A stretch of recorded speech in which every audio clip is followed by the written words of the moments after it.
नमस्कार, मैं हूं Rajkamal Tripathi, expert IT and digital media. और डिजिटल मार्केटिंग के इस बेसिक सीरीज में आज की पर्टिकुलर इस वीडियो में हम जानेंगे व्हाट इज ईमेल मार्केटिंग। इसके पहले की वीडियो में हमने बताया था कि व्हाट इज कंटेंट मार्केटिंग। अगर आपने वो वीडियो नहीं देखी है तो इस आई बटन पे आप उस वीडियो को देख सकते हैं। इसके अलावा इस प्लेलिस्ट में जुड़ी हुई सारी वीडियो आप एक एक करके चेक कर सकते हैं, जिसपे आपको अलग अलग टॉपिक पे जानकारी मिलेगी। आज के इस वीडियो में हम जानने वाले हैं what is email marketing and phase of email marketing.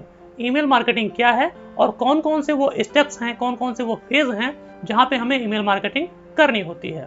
तो चलिए आगे बढ़ते हैं और जानते हैं व्हाट इज ईमेल मार्केटिंग।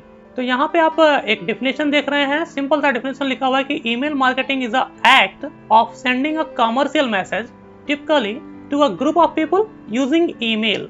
यानी ईमेल के थ्रू किसी ग्रुप ऑफ पीपल को एक कॉमर्शियल मैसेज भेजना ईमेल मार्केटिंग है।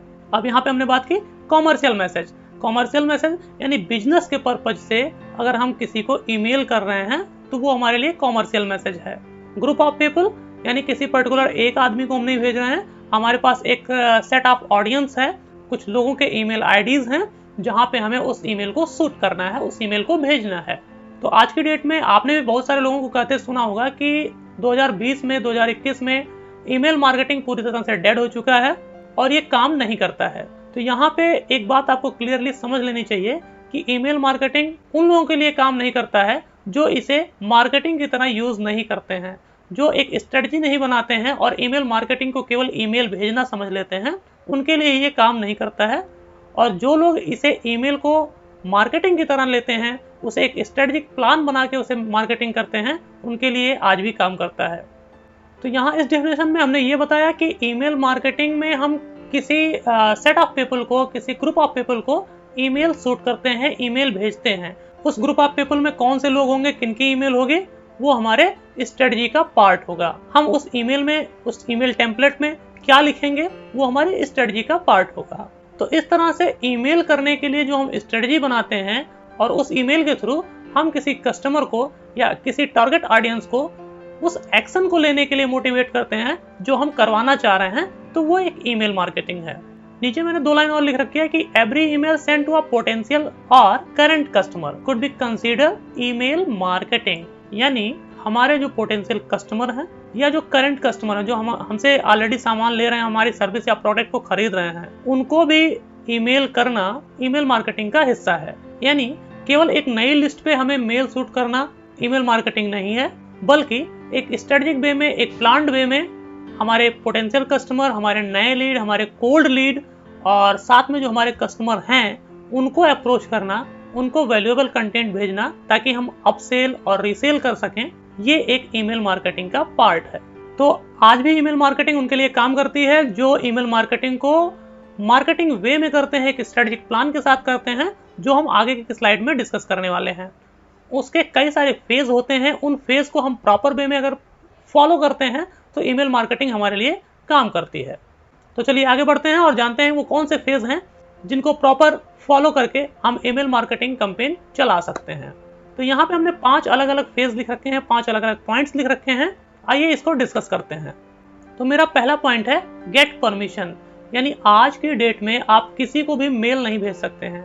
कहीं से आपने एक बल्क मेल लिस्ट खरीद ली है, कहीं से आपने एक मेल लिस्ट कैप्चर कर ली है और उस पर आप मेल शूट कर रहे हैं, मेल भेज रहे हैं, तो वो आपके लिए लीड जनरेट करने वाली नहीं है और वो ईमेल मार्केटिंग आपके लिए बेकार है और आप कहेंगे कि ईमेल मार्केटिंग मेरे लिए काम नहीं कर रही है। तो सबसे पहले जब भी हम ईमेल मार्केटिंग की सोचते हैं तो सबसे पहला स्टेप जो होता है, पहला फेज जो होता है, वो परमिशन लेना। उन पोटेंशियल कस्टमर से या उन कोल्ड लीड से परमिशन लेना कि आप उनको अपने बिजनेस या सर्विस से रिलेटेड ईमेल भेजें या ना भेजें, ये परमिशन आपको उनसे लेनी होती है। उसके कई सारे तरीके हैं।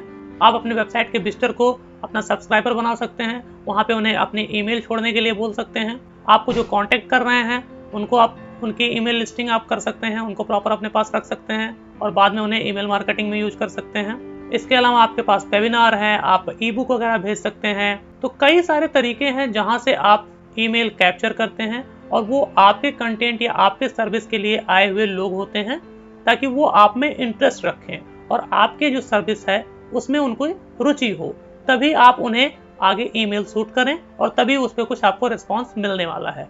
तो पहला फेज है कि आप अपने कस्टमर से, अपने कंज्यूमर से परमिशन लें, और जब उनसे परमिशन मिल जाती है तो बारी आती है वेलकम ग्रीटिंग की। जब उनकी ईमेल आईडी हमारे पास होती है तो हम स्टार्टिंग कहाँ से करते हैं? ग्रीटिंग मैसेज से, और उन्हें इन्फॉर्म करते हैं, उन्हें बताते हैं कि आप हमारे साथ जुड़े हैं और उनका वेलकम करते हैं कि आप हमारे प्रोडक्ट और सर्विस के लिए हमारे बिजनेस में जुड़ रहे हैं। नेक्स्ट स्टेप आता है फॉलो विद प्रोवाइडिंग वैल्यूज। जब हमने वेलकम कर लिया, ग्रीटिंग भेज दी, तो नेक्स्ट हमारा स्टेप होता है थर्ड फेज में हम उन्हें वैल्यू प्रोवाइड करना शुरू करते हैं। अभी हम सेल्स की बात नहीं करते हैं, ना हम अपने सर्विस और प्रोडक्ट को बेचने की बात करते हैं। तीसरे स्टेप में हम उन्हें वैल्यू प्रोवाइड करते हैं अलग अलग तरीके से कि वो जिस चीज़ में इंटरेस्ट रखते हैं, हमारे सर्विस, हमारे प्रोडक्ट के जिस चीज़ में वो इंटरेस्ट रखते हैं, उससे रिलेटेड चीज़ें, उससे रिलेटेड कंटेंट हम ईमेल के थ्रू उन्हें भेजते हैं और उन्हें वैल्यू देते हैं। और ये चीज़ें 80-20 का रेशियो रखते हैं कि 8 बार हम उन्हें देते हैं और 1 बार मांगते हैं कि आप इस सर्विस के लिए, इस प्रोडक्ट के लिए आप ले सकते हैं, इसे परचेज कर सकते हैं। तो ये रेशियो रखना चाहिए हमें। इसे हम 2 पार्ट में कर सकते हैं। 4 बार हमने दिया, दिया दिया दिया दिया लिया, दिया दिया दिया दिया लिया। तो इस तरह से हम इसे करके 80-20 का रेशियो रखते हैं, यानी 8 बार उसे हम वैल्यू प्रोवाइड करते हैं और 2 बार हम अपने लिए उसे कुछ मांगते हैं, यानी हमारे प्रोडक्ट या सर्विस के सेल्स के लिए उसे बोलते हैं। अब जब हम कई बार उसे वैल्यू प्रोवाइड कर चुके होते हैं, कई बार हम उसे ऐसे कंटेंट दे चुके होते हैं जिसके लिए वो नीडी है, जिसकी उसको ज़रूरत है, तो वो एक बार जो हम सेल्स वाली बात करते हैं उसके लिए वो अवॉइड नहीं करता है और वो हमारे कॉल टू एक्शन पे क्लिक करता है। हमने कहीं से ईमेल की लिस्ट खरीद ली है, हमने कहीं बल्क ईमेल हमें मिल गया है और उस पर हमने अपने प्रोडक्ट की सेल्स के लिए मेल शूट कर दिया। तो ऐसा नहीं होने वाला है कि वो हमारे कस्टमर बन जाएंगे। हो सकता है वो हमारी मेल को खोले ही नहीं, हमारी मेल को पढ़े ही नहीं कि हमने वहाँ पे क्या कंटेंट लिख रखा है, क्या चीज़ें हम करना चाह रहे हैं। तो इन फेज को फॉलो करते हुए हमें चलना चाहिए। फिर हम जब उन्हें कई बार वैल्यू प्रोवाइड कर चुके होते हैं तब बारी आती है एनालाइज एंड सेगमेंटेशन की। अब इन सारे मेल को हम एनालाइज करते हैं कि हमने जो अलग अलग तरीके से लोगों को मेल भेजा है, जो मेल टेम्पलेट भेजा है, उसमें कितने लोगों ने उस मेल टेम्पलेट को पढ़ा, कितने लोग उस पर अट्रैक्ट हुए और किस सेगमेंट में किस चीज़ के लिए वो अट्रैक्ट हो रहे हैं। तो उन्हें हम सेगमेंट वाइज अलग अलग करते हैं। हो सकता है कुछ लोग हमारे दूसरे प्रोडक्ट के लिए जा रहे हों, कुछ लोग हमारी दूसरी सर्विस के लिए जा रहे हों, तो उन्हें सेगमेंट वाइज हम अलग अलग फिल्टर करके रखते हैं। कई सारे टूल्स होते हैं ईमेल मार्केटिंग के, जहां से हमें ये पता चल सकता है कि हमने जो मेल शूट किया था वो ओपन हुआ कि नहीं, हमने जो लिंक बना के वहां पे दिया था उस पर क्लिक हुआ कि नहीं। वो सारी चीज़ें वहां से आप ट्रेस कर सकते हैं, उन चीज़ों को आप चेक कर सकते हैं।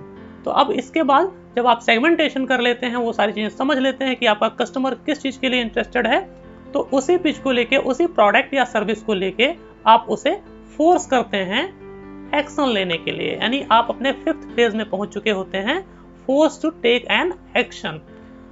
उस कस्टमर को स्पेसिफिक आप वही मेल भेजते हैं जो प्रोडक्ट या सर्विस वो चाह रहा होता है, और फिर वो मोटिवेट हो जाता है हमारे उस प्रोडक्ट या सर्विस को लेने के लिए। तो इस स्ट्रेटजी को अपनाते हुए हम अगर काम करते हैं तो हमारा जो कस्टमर है वो हमारे लिए वैल्यूएबल कस्टमर बन जाता है और हमारा जो ईमेल मार्केटिंग है वो काम करने लगता है। अब एक बार ये काम कर गया तो हम क्या करते हैं, repeat from third point again. वो जो थर्ड पॉइंट है फॉलो विद प्रोवाइडिंग वैल्यूज, वहां से हम फिर से रिपीट करना शुरू कर देते हैं। एक बार उसने हमारा प्रोडक्ट लिया, हम उसे फिर नए प्रोडक्ट के लिए क्रॉस सेल या अप सेल के लिए और भी कई सारे वैल्यू प्रोवाइड करना शुरू करते हैं और फिर एनालाइज और सेगमेंटेशन करते हैं और फिर फोर्स करते हैं एक्शन लेने के लिए। फिर दोबारा हम रिपीट करते हैं थर्ड पॉइंट से अगेन। तो इस तरह से एक प्रोसेस चलता है जिसके थ्रू हम ईमेल मार्केटिंग करते हुए लोगों को अट्रैक्ट कर सकते हैं और ईमेल मार्केटिंग हमारे लिए काम करती है। यानी जिन्हें लगता है कि ईमेल मार्केटिंग डेड हो चुकी है, उन्हें ईमेल मार्केटिंग की स्ट्रेटजी को अपनाना चाहिए, ईमेल मार्केटिंग के फेज को फॉलो करते हुए ईमेल मार्केटिंग करनी चाहिए। तो आशा करता हूं आपको इस वीडियो से समझ में आ गया होगा कि ईमेल मार्केटिंग एक्चुअली है क्या और इसे कैसे करना चाहिए ताकि ये जिंदा रहे, ये काम करती रहे। तो आज की पर्टिकुलर इस वीडियो में बस इतना ही। So keep learning and get ready to drag a lead with lead drag.